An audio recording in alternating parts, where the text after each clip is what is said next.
So Mark Bradford, just heard the forecast. Interesting start, quite a punchy start, and then it kind of goes all over the place. How's it suiting you guys? Yeah, look, I think we've made a few changes this year to our boat that should really help. One of the significant changes is our new mast is 80 kilos lighter than our last one.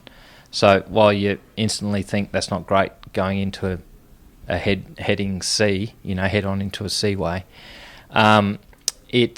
what it does is it lowers the vertical centre of gravity of the boat significantly. So in rough terms, 100 kilos out of the rig is like putting 400 kilos in the bulb. So that, and we've moved our water ballast configuration in the boat a little bit, so we're potentially playing with more riding moment than we have before. It's nothing like Law Connect's riding moment. There are 120 tonne metres riding moment and we're 65. But it just means we just have to shorten the sails up sooner. But I think they'll go upwind in the mid-13s and we'll be in the high 12s, so we'll probably lose a mile an hour. Just got to hope it doesn't go for too long. And why and how is it that you can drop 80 kilos out of a mast? Is that literally advances in technology since the last mast? Yeah, there's really is a lot going on in engineering in particular, and just materials. I mean, ultra-high modulus carbon fibre.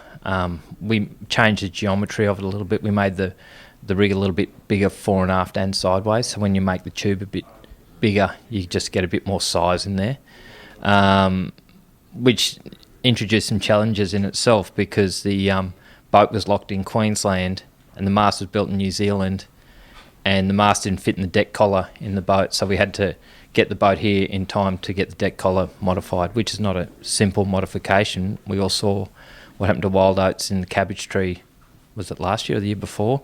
2 years ago, that was a deck collar failure. So, there's been challenges right through this project. And just tell us a little bit about the start of the race. Heading out, what's the broader order for the first 12 hours? Yeah, look, it's just about minimising the loss, really. So, we'll head off on starboard tack and then someone will choose to tack first out of the three of us.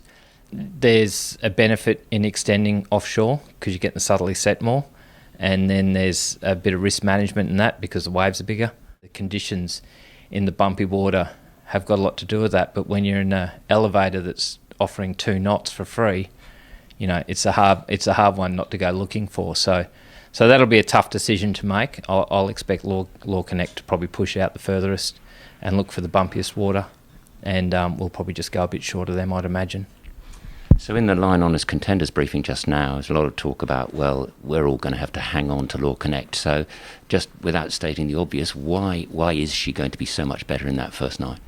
Well, I can give it to you pretty simply. The boats are measured in tonne metres of riding moment. So Comanche's somewhere in the vicinity of 140 tonne metres of riding moment. So this just effectively means how powerful the boat is. Law Connect is somewhere in the order of 120, 125 tonne metres. Scallywag's said to be 80, and then us and Oates are like 65, and I think Oates are 67. So we've effectively got half the riding moment. And to all intents and purposes, that translates into how much sail you can have up. Yeah, and also you can just keep pushing on the accelerator and using all the power that's on offer.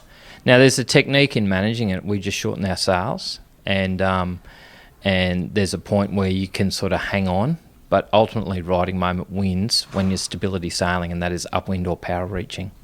And then assuming you're in good position after that sort of overnight there, and it's gradually sort of southwest and so on, and then probably even a bit more westerly, are you just going to be going through a bunch of transitions all the way down to Bass Strait and beyond? Yeah, like you got to try and make it across into Flinders and get on the other side of the shift then. And then depending on how this high forms, that'll be just light air sailing and just really, when you get an opportunity, putting the pedal down. Like, to give you some understanding of it, in sort of 7 knots at 110 true wind angle, we can do something like 20 knots. Whereas in 7 knots, Law Connect will do something like 7 knots. So we can make a huge gain there. Similarly, when we're at 110 true wind angle in 30 knots, they'll go 5 knots over wind speed and we'll only be able to achieve wind speed. Yeah, so hanging on the first night is pretty important, and then capitalising presumably as you're going down the coast and across Bass Strait. Yeah. Yeah, and that's tough because you just can see the speed differences in the tracker and you know what's going on, and so you've got to really manage the risk of pushing and trying to minimise the loss, or protecting the asset to live to fight another day. And if you get too far back, law connect in 9-10 knots is just fine. It's just if they can start, what happens is they have stern immersion, so the stern drags in the water. So if they start to drag the stern, which is a boat speed number for them, is probably 8 knots of boat speed. Under that, they physically stop. Yeah, we saw that in the Derwent with Wild Oats, and Comanche just sat glued, and Wild Oats was able to just get away. Mark, thank you very much indeed. That was really fascinating. Thank you.